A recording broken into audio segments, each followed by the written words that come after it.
Ito na guys, ang ating napakagandang flower mula sa ating garden, ang hydrangea.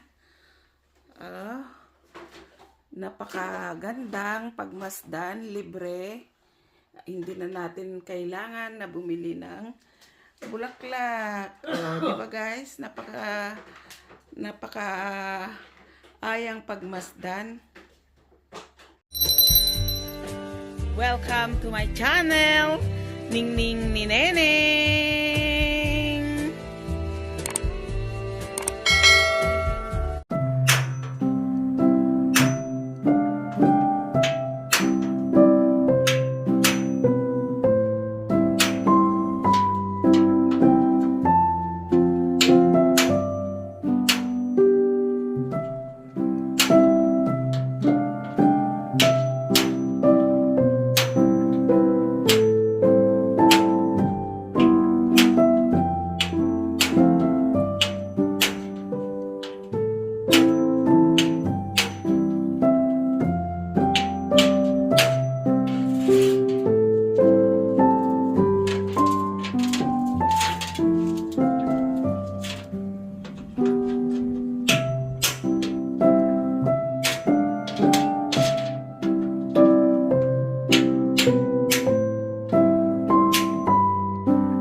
Mamimili lang tayo kung alin ang gusto nating gagawing flower base.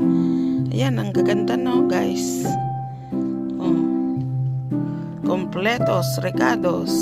Si Darling, sarap ng upo ni Darling. Kakarating niya lang guys, galing sa trabaho. Nag-part-time siya.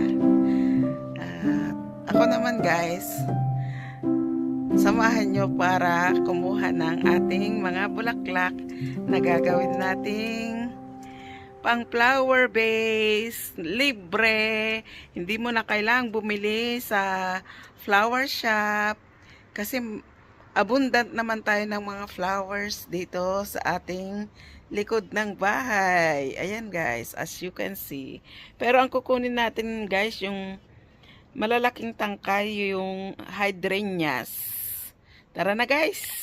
Ang kukunin natin guys na mga bulaklak. Pipiliin natin yung mga magaganda. Go. Ito na guys. Kunin natin yung mahaba. Ayan. Ang ganda no guys. Oh. Baba muna natin. So, ganda niya guys. Amazing. Isa pa guys. Ito, yung kunin natin yung dito guys. Oh. Ang ganda. Tsaka ito guys, kunin pa natin.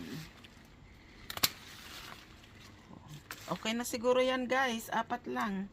Tapos kuha tayo ng isang makapal dun. Dito guys. Kuha tayo ng isang makapal. Ito na lang guys ang kunin natin. Kasi naka ano ko siya. nakatumba siya guys. Kaya ito ang kukunin natin. Ayan. O diba guys? So beautiful. Ang ganda ano guys. Nakaka-inlove. O yan. Okay na to guys.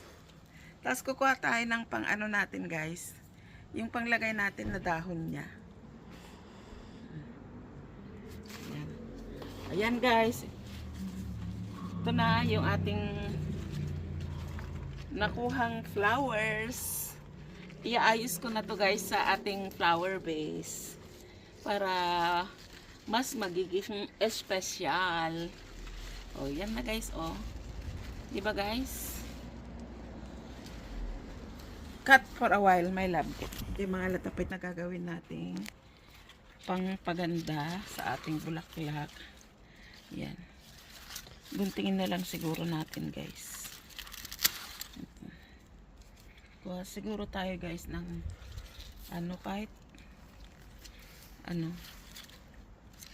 3 siguro guys. Pero ano sira-sira naman kinain ng ano. Kinain ng uuds. Pero okay na rin to guys. Basta meron lang siyang makita ang pangpaganda natin sa flower. Isa pa. Ito na lang guys, yung baby. Now, another one guys. We will get another more, the baby. Okay na to guys. Oh. Patayin mo na pa. Dalhin na natin sa loob ng bahay guys para maayos na natin yung ating bulaklak. Ito guys, andito na tayo sa loob ng bahay. At ito na ang ating flower vase. Lagyan na natin ng tubig. Ayan. At iayos na natin ang ating mga bulaklak na nakuha natin sa ating garden. Ito na guys. Ang ating hydrangeia na napakaganda. Yan. O diba guys?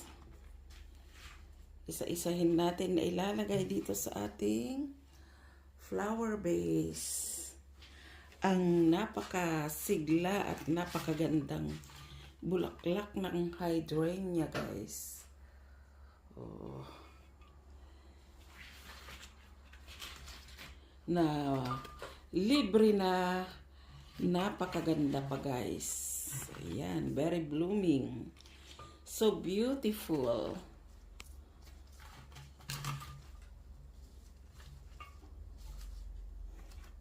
O diba guys, napakaganda. O. Saka natin ilagay ang ating dahon para lalo siyang gumanda. Yan. Amazing, beautiful. Yan si Billy. Punta tayo sa Oh, yan na bahay, guys. Napakaganda. Oh, tapos ng ating flower vase. Napagkaganda-ganda. Oh, pwede na nating ilagay sa ating altar, guys. Tara! Ito na guys, maayos na ang ating bulaklak na flower vase mula sa ating garden. Naayos na natin siya guys. Oh.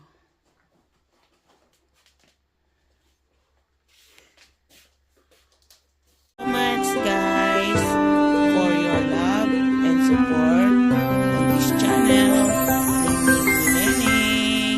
I love you, I love you, I love you.